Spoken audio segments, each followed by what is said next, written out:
여호와께서 모세에게 이르시되 하늘을 향하여 내 손을 내밀어 애굽 땅 위에 흑암이 있게 하라. 곧 애굽을 만한 흑암이리라. 모세가 하늘을 향하여 손을 내밀매 가그나 흑암이 3일 동안 애굽 온 땅에 있었으며 그동안은 사람들이 살아볼 수 없으며 자기 곁에서 일어나는 자가 없으되 온 이스라엘 자손들이 거주하는 곳에는 빛이 있었더라. 바로가 모세를 불러서 이르되 너희는 가서 여호와를 섬기되 너희의 양과 소를 머물러두고 너희 어린 것들은 거기서 함께 갈지니라.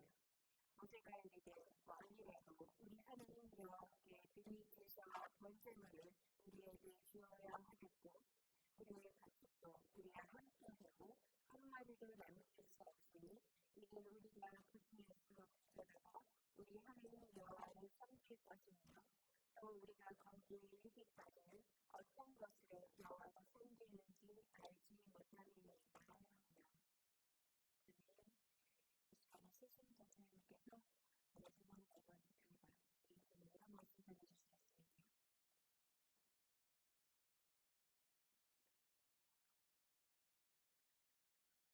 먼저 바로와 모세의 탈방 네 번째 마지막 시간입니다. 흑암에 해당하는 흑은 호시트라는 단어가 있습니다. 이 호시트는요, 칠흑같이 어두운 밤을 뜻하는 단어입니다.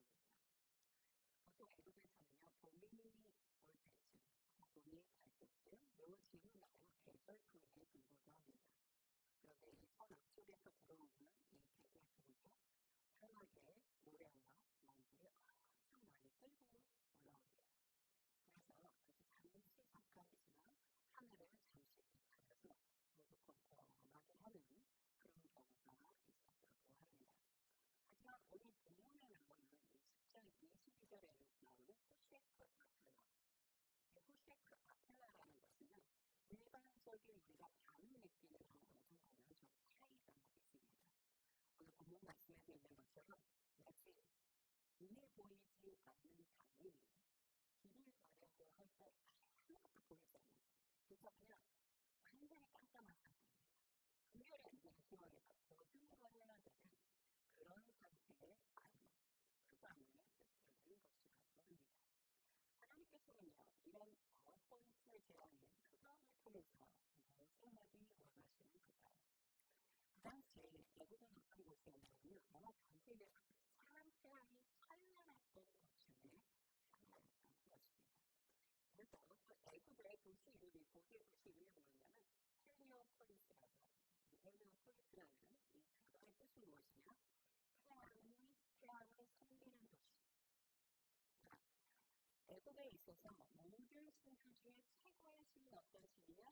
바로 태양의 신 라라는 것입니다. 그래서 애굽의 왕 이름이 뭐예요? 라의 아들 라로 이렇게 불렀다는 것입니다. 그리고 이 아버지 흑암의 재앙을 통해서 애굽의 최고의 신이라고 생겼던 그 태양신이 하나님 앞에서 참으로 눈물 나기 짝이었다는 것을 하나님은 온 백성들 가운데 애굽과 이스라엘 백성들 가운데 증명하고 계시는 것입니다. 3일 동안 이렇게 지속된 흑암은요, 애굽 땅의 영적 실체가 어둠이라는 사실을 가시적으로 드러내는 모습이기도 합니다. 자, 우리도 과거에는 어둠에 속했던 자였습니다. 하지만 예수 그리스도의 구속하심으로 말미암아 우리는 이제 어둠에서 빛으로 옮겨지게 되었습니다. 말씀을 살펴보겠습니다. 에베소서 5장 8절 말씀입니다. 함께 보겠습니다. 시작. 너희가 전에는 어둠이더니 이제는 주 안에서 빛이라 빛에 자라들 자람 하나로 아멘. 우리가 늘 빛이었던 것이 아닙니다. 우리가 어둠이었다가 예수 그리스도의 말미암아 빛으로 옮겨진 자인 것입니다. 반면에 하나님께서는요, 3일 동안 애굽의 온 땅을 깜깜하게 만드시고 특이하게 이스라엘 백성들이 있는 고센 땅은 하나님의 빛으로 비춰지는 것입니다. 다른 번역에 보면 광명이 있었다. 오늘 제가 읽었던 말씀에는 빛이 있었다 이렇게 표현하시는데요. 광명, 그냥 빛이 아니라 찬란한 빛이 있었다는 것입니다. 어떻게 이것이 가능할 수 있을까요? 우리는 어떻게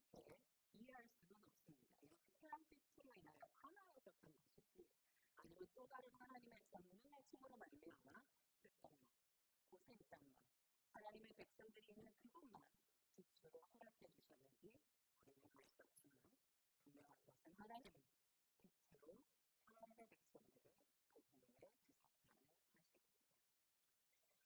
자, 그때도 지금도 인생 앞에 놓여있는 문제들 그리고 어둠을 이겨낼 수 있는 유일한 방법은 하나님의 빛밖에 없습니다. 오직 하나님의 빛만이 우리의 어둠과 문제들을 물러가게 할 수 있는 것입니다. 시편 18편, 28편과 10편, 89편, 105절 말씀을 함께 읽어보도록 하겠습니다. 시작. 주께서 나의 등불을 켜시며 여호와 내 하나님이 내 흑암을 밝히시리이다. 그 다음 말씀 시작. 주의 말씀은 내 발의 등이요 너의 길에 빛이니이다. 하나님께서 우리를 어떻게 빛으로 인도해 주십니까? 주의 말씀으로 인도해 주신다는 것입니다.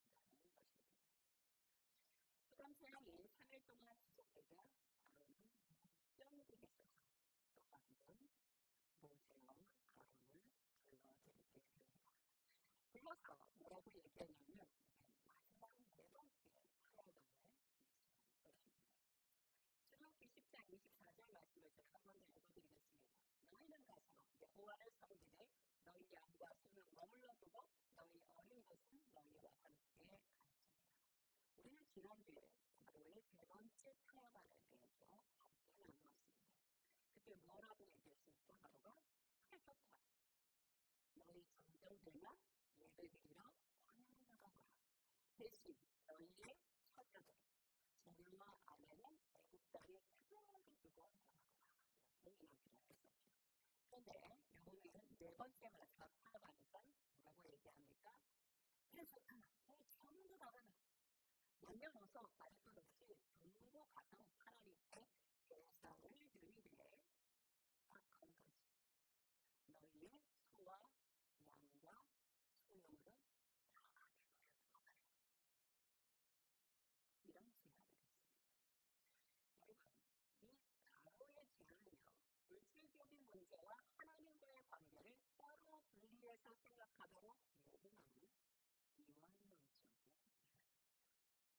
신기하게도 제가 일부러 그런 건 아닌데요. 며칠 전 수요 예배 때는 이 일에 대한, 책상에 대한 이원론에 대해서 함께 나누었습니다. 대사관이 거기서 상담을 통해서요. 그리고 오늘의 본문 말씀은 바로 이 재정에 대한 사상의 우리에게, 자기가 우리에게 거짓말하려고 하는 이원론에 대해서 말씀하게 하십니다. 마귀는요, 이 이원론적인 방법을 통해서 역사적으로 엄청나게 많은 효과를 낳았습니다. 그래서 지금도 마귀는요, 어떻게 해서든지 그리스도인들이 이원론에 퐁당 빠져서 평생을 낭비하며 살아가기를 바라고 있습니다. 아주 애쓰고 있습니다. 하나님께 예배를 드려도 좋지만 단 소유된 재산은 모두 두고 가라고 말하는 것입니다. 자, 여기에 이런 전략은 무엇일까요? 전략은 간단합니다. 경건한 성도는 돈에 대해서 논하면 안 돼요. 하지만 맞는 말 같습니다. 경건한 그리스도인이라면 돈하고 상관없이 살아야 한다. 여러분 어떻게 생각하십니까? 이 생각을 그냥 이것이 정설인 것처럼 믿기만 하면 되는 거예요. 세상 사람들도 그리고 그리스도인입니다.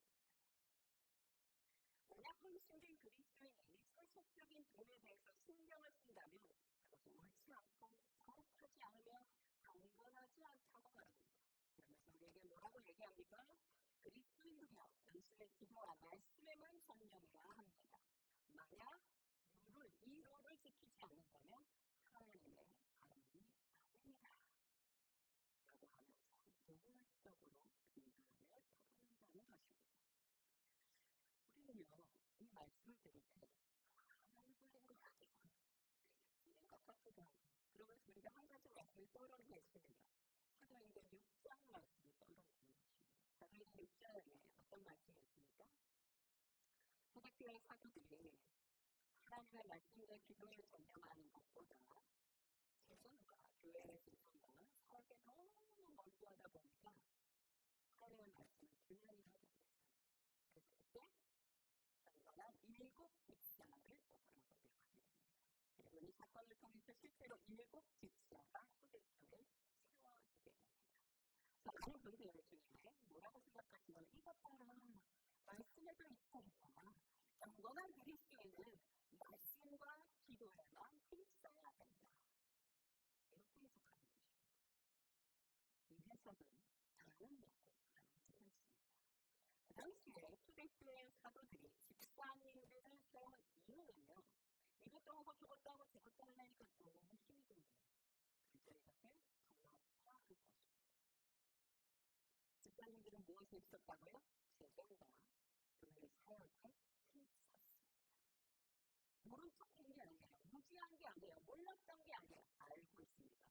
더 세분화하여 전문화하여 교회를 위하여 힘썼던 것입니다. 여러분, 초대교회 사도인 베드로 사도는요. 자신의 재정까지 성도들에게 다 맡겼을까요? 아니요. 자신의 재정은 자신이 가지고 있을 것입니다. 이것을 잘못 해석해서 마치 모든 그리스도인들은 돈에 대해서 무지한 것이 마치 옳은 것이나 착각해서는 안 된다는 것입니다. 자, 바로는요, 모세에게 소와 양을 두고 빈손으로 떠나라 이렇게 요청했습니다. 바로의 이러한 요구는요, 우리한테 무엇을 이렇게 촉구하냐면요, 우리의 신앙적인 영웅주의를 자극하는 것입니다. 악한 우리에게 이렇게 말할 때가 있습니다. 이봐, 경건한 그리스도인이 되고 싶다면 네가 갖고 있는 모든 세상을 다 포기하고 하나님 앞에 헌신하는 게 맞지 않아? 그럼 우리 그러고 싶은 말씀인 것 같아요. 그리고 외국에서 깨끗하게 나가는 게 어때? 이렇게 말할 때 내가 진짜 믿음의 사람이라면 세상적인 내 재산 소유들을 다 포기하고 나는 땡겨는 필요 없이 주님만을 위하여 믿음으로 사는 것이 극복해 라고 결단하시는 분들도 있습니다. 그것에 대하여 비난하고자 하는 것이 절대 아닙니다. 우리가 기억해야 될 것은 무엇이냐면요. 하나님께서는 우리를 그렇게 부르실 때도 있지만 대다수의 그리스도인들은 그렇게 부르지 않으신다는 것입니다. 우리가 기억해야 될 것은 나는 믿음의 영웅이 되어야 될 사람이 아니라 하나님의 천식, 하나님의 종이 되어야 한다는 것입니다. 만약 주께서 내 모든 죄를 주의 나라를 위하여 드려라 하면 드려야 하는 것입니다. 그러나 그렇게 말씀하지 않았는데도 그렇게 하려고 한다면 그것은 천식으로서 그런 자세가 아닙니다. 내가 재물에 대하여 바쳤건 안 바쳤건 그게 중요한 것이 아닙니다. 무엇이 중요합니까? 내가 하나님의 뜻에 민감하게 순종했느냐 아니느냐 이것이 더 중요합니다. 더 중요한 것입니다. 저도 누군가에게 무엇을 나누어줄 때 기도합니다. 하나님, 이것을 제가 그분에게 드리는 것이 맞습니까? 이것이 진정한 저를 향한 하나님의 뜻입니까? 몇 번이고 확인합니다. 제가 주님의 뜻을 잘못해석한다면 주님의 뜻에 불순종할까봐 저는 그 부분에 시간을 더 많이 드립니다. 그것은 반드시 경건의 방식의 문제가 될 것입니다. 자, 바로의 네 번째 타협안은요. 아마 바로의 입장에서 굉장히 많이 양보한 것처럼 느꼈을 것입니다. 이제 모든 자녀들, 모든 이스라엘 백성들을 다 나갈 수 있게 그렇게 되는 거예요. 그는 엄청난 노동력이 히브리인들을 포기하는 대신 소유물을 담보 잡으려고 하고 있습니다. 그러나 이 바로의 타협안에 대한 모세의 답변이 참 놀랍습니다. 저는 이 말씀을 읽을 때마다 깜짝 놀랐어요. 이렇게 말씀하시죠. 모세의 답변이 단호한데요. 그게 출애굽기 10장 25절부터 26절 모두 본문 요약하면 네 가지를 얘기할 수 있는데요. 첫 번째, 예수는 이렇게 말합니다. 하나님께서 어떤 것으로 제사를 받으실지 그것은 본질로 하나님의 선택입니다. 하나님의 주권이십니다. 두 번째, 우리의 모든 소유는 하나님의 것이니 왕이 명령한다 할지라도 소와 양은 포기할 수 없습니다. 세 번째, 가나안 땅에 도착할 때까지 우리의 모든 것으로 우리는 하나님을 온전히 섬길 것입니다. 네 번째, 왕이라도 하나님께 드려야 할 제사와 번제물에 대한 우리의 소유권을 강요하지 말십시오. 엄청나게 장담합니다. 정말 단걸음조차도 양보하지 않습니다. 이것은 당신의 권한이 아닙니다. 우리의 모든 소유는 하나님의 것이고 하나님이 우리의 모든 소유물 중에 무엇을 갖기를 원하실지 그것은 하나님의 선택이십니다. 그러므로 우리는 양 한 마리, 소 한 마리도 대극장에 두고 떠날 수 없습니다. 정말 속이 다 시원해야 됩니다. 오직의 말은요, 마태복음의 말씀을 떠올리게 합니다. 마태복음 6장 37절 말씀입니다. 그런즉 너희는 먼저 그의 나라와 그의 의를 구하라. 그리하면 이 모든 것을 너희에게 더하시리라. 아멘. 이 모든 소유물은요, 하나님의 것입니다. 그러므로 이 소유물에 대하여 첫 번째 존재 이유는 무엇이라고요? 하나님을 위하여 존재한다는 것을 기억해야 합니다. 그러니 내 마음대로 맡겨주신 것을 포기해서도 안 되고요. 그렇다고 해서 내 마음대로 낭비해서도 안 되고요. 또 내 마음대로 인색하게 굴어서도 절대 안 된다는 것입니다. 내 모든 소유물에 대한 하나님의 주권, 주인 되심이 명확해야 합니다. 또한 출애굽기 10장 26절 말씀을 한 번 더 살펴보겠습니다. 시작. 우리 하나님 여호와를 섬길 것이니요. 여기서 이 섬기다에 해당되는 히브리어가 아가드라고 합니다. 아가드. 그런데 이 아가드가요, 일하다, 봉사하다라는 뜻을 갖고 있는데 이 단어가 유일하게 하나님과 연결해서 문장으로 나올 때만 일하다, 봉사하다라는 뜻이 아니라 하나님을 경배하다라는 뜻으로 해석이 되어야 합니다. 자, 그렇다면 우리가 하나님을 섬긴다는 것은 무엇입니까? 첫째, 하나님을 경배드리는 것입니다. 경배는 무엇입니까? 예배드리는 것입니다. 두 번째는 무슨 뜻입니까? 하나님을 위하여 일하고 봉사하는 것을 말하는 것입니다. 모든 그리스도인들은 첫째, 하나님을 예배하며 둘째, 하나님의 나라를 위하여 힘써 일해야 사람이 하나님의 백성이라는 것입니다. 성경은요, 우리를 부욕케 하시려는 하나님의 약속과 의지가 가득 차 있습니다. 사단은 지금도 그리스도인들이 마땅히 받아서 누려야 할 그 권리와 특권을 보지 못하도록 이원론적인 색안경을 끼도록 애쓰고 있습니다. 눈을 가리고 있습니다. 그것을 벗어 던져야만 합니다. 하나님께서 우리에게 주시는 그 축복과 언약의 말씀을 몇 가지만 살펴보겠습니다. 요한복음 10장 10절, 잠언 8장 21절, 이사야서 45장 3절 말씀입니다. 함께 읽겠습니다. 시작. 내가 온 것은 양으로 생명을 얻게 하고 풍성히 얻게 하려는 것이다. 이는 나를 사랑하는 자가 재물을 얻어서 그 곡간에 채우게 하려 함이라. 내게 흑암 중에 보안과 은밀한 곳에 숨은 재물을 주어 그의 이름을 부르는 자가 나 여호와 이스라엘의 하나님인 줄을 내가 알게 하리라. 아멘. 시간이 없어서 제가 다른 말씀을 못 찾아봤지만 성경에는요 가득 차 있습니다.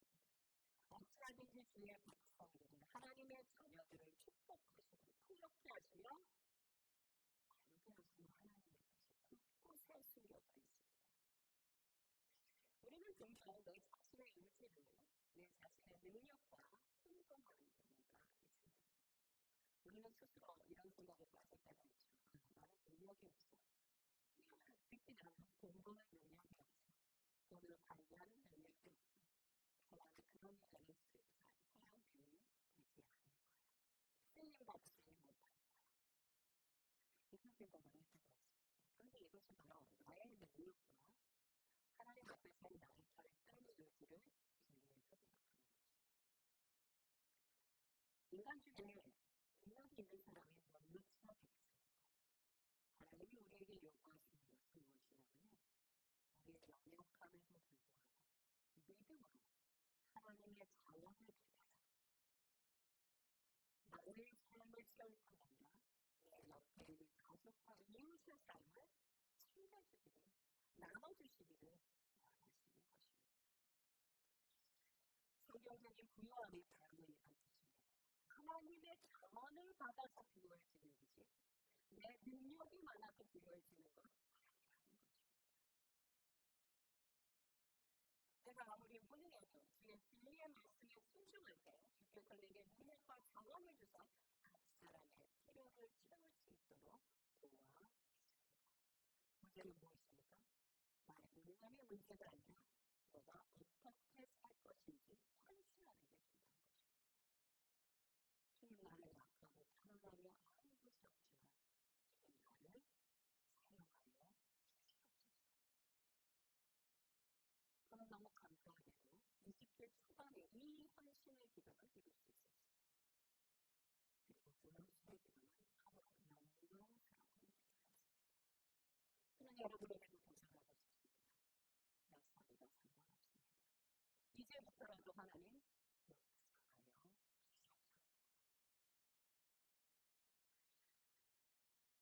이사야서 6장 19절 말씀을 함께 보겠습니다. 너희가 즐겨 순종하면 땅의 아름다운 소원을 먹을 것이니.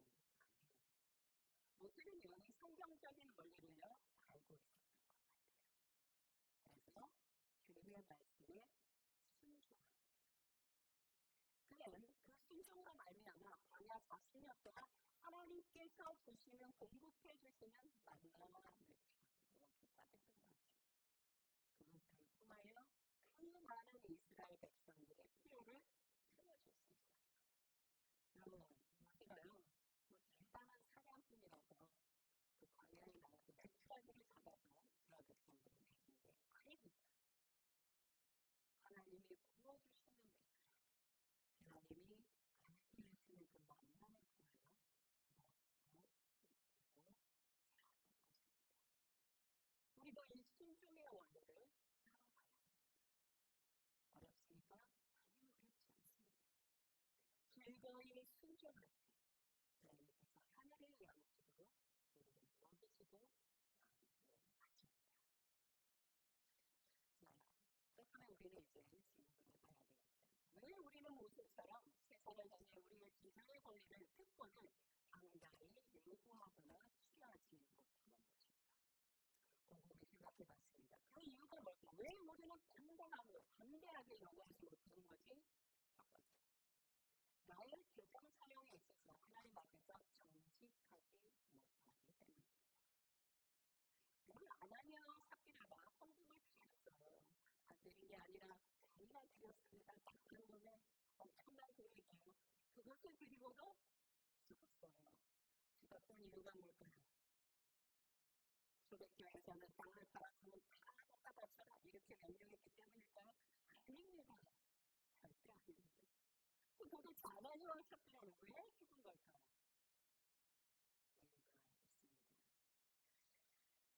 이유가 있습니다. 첫 번째, 그들이 교회와 성령을 속였고 하나님께 거짓말했기 때문입니다. 말씀을 살펴보겠습니다. 사도행전 5장 3절과 4절 말씀입니다. 시작. 베드로가 이르되 아나니아여 어찌하여 사단이 내 마음에 가득하여 내가 성령을 속이고 땅과 벌방에 감추었느냐. 땅이 그대로 있을 때에는 내 땅이 아니며 땅 후에도 내 마음대로 할 수 없다면 어찌하여 이 일을 내 마음에 두었느냐. 사람에게 거짓말한 것이 아니요 하나님께로다. 아나니아와 삽비라가 죽은 이유는 헌금을 반말했기 때문에 절대 아니고요. 그가 성령과 하나님께 거짓말했던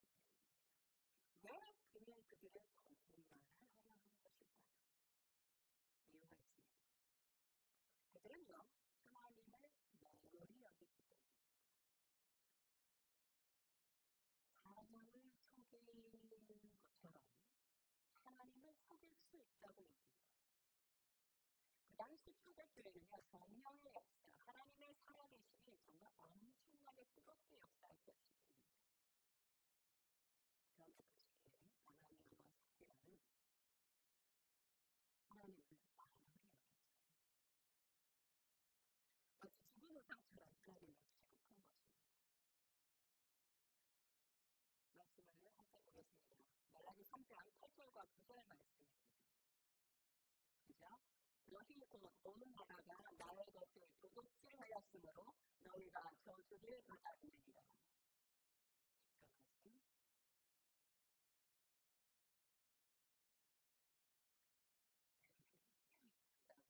시작. 만군의 여호와가 이르노라 너희의 온전한 11조를 창고에 들여 나의 집에 양식이 있기하고 그것으로 나를 시험하여 내게 하늘문을 열고 너희에게 복을 쌓을 곳이 없도록 붙지 아니하나 보라. 하나님이 명하신 일을 행하지 않는 것 하나님의 마음을 여기는 것입니다. 그러므로 아나니아와 삽비라는 순례에서 실패를 받은 것입니다. 하나님의 것을 도둑질하지 마시기 바랍니다. 우리는 정직한 세종생활과 성도의 마땅한 권리인 하늘의 문이 열리고 쌓는 곳이 없이 도와주시는 하나님의 역사하심을 기억하시기 바랍니다. 저는 많이 경험했습니다. 그런 것을 바꾸겠습니까? 여러분 잘 아시겠지? 저는 그냥 너무나 사역했습니다. 하지만 저 같은 사람에게도 하나님이 도와주십니다. 내게 그것이 있어서 감사한 것도 있겠지만 하나님의 그 성령의 능력이 역사하는 걸 보는 것 자체가 감사한 일입니다.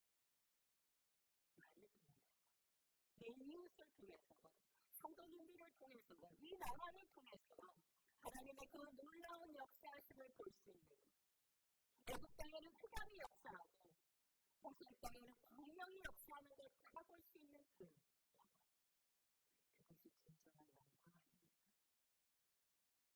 저는 영광교회 이 많은 하나님의 영광이 드러나기를 간절히 기도하고 있습니다. 또한 우리 그리스도인들은요, 그렇다면 이 대정과 소유를 어떻게 봐야 할까요? 이 땅에서의 재정은요, 하나님 나라를 위한 도구이며 우리는 단연 상징일 뿐입니다. 인생이라는 집을 짓기 위해서는 포크레인도 필요하고요, 망치도 필요하고요, 그리고 나무도 필요하고요, 여러 가지가 필요합니다. 도구가 필요합니다. 만약 재정이라는 도구가 없다면 집을 짓는 데 있어서 얼마나 힘들겠습니까? 저는 예전에 저희 친정어머님이 집 짓는 일을 하셨습니다. 저는 집 짓는 걸 정말 많이 봤어요. 집 보면요, 도구가 얼마나 많은지 몰라요. 톱도 있고요, 망치도 있고요. 내가 이름도 모르는 수많은 도구들이 있습니다. 재정은 그것과 같습니다. 그런데 재정에 대해서 모르고 무지하고 결핍이 있게 되면 인생의 집을 짓는 데 있어서 하나님 나라의 그 나라를 이어가는 데 있어서 참으로 불편하고 시간이 지연되고 지칠 수 있다는 것입니다. 어떤 그리스도인들은요, 그냥 생계만을 유지하느라 하나님이 자신에게 주신 소명 적이 한 것도 이루지 못하고 헛벌이가 진행하는 경우도 많이 있습니다. 반대의 경우도 있지요. 투정이 많아서 거기에만 몰입하느냐 하나님이 자신에게 맡겨준 일은 하나도 못하고 가는 경우도 있습니다. 이거나 저거나 이 방식이나 저 방식이나 주님 보시기에 똑같은 것입니다. 그러니 재정은 무엇이라고요? 소유물은 무엇이라고요? 하나님 나라를 위한 도구일 뿐입니다. 도구에 마음 뺏기지 마시기 바랍니다. 도구를 담대하시게 곤란합니다. 목적은 무엇입니까? 하나님의 나라로 뿐입니다.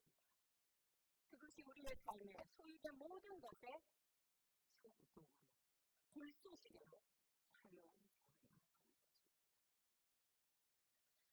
신실한 그리스도인들은요, 집을 완성하고 관리 기회하고 누리고 보수하는 데 필요한 공부와 도구와 인력들을 계획을 세우고 자인하고 사용할 줄 압니다. 또한 고린도후서 9장 10절 말씀을 붙여보겠습니다.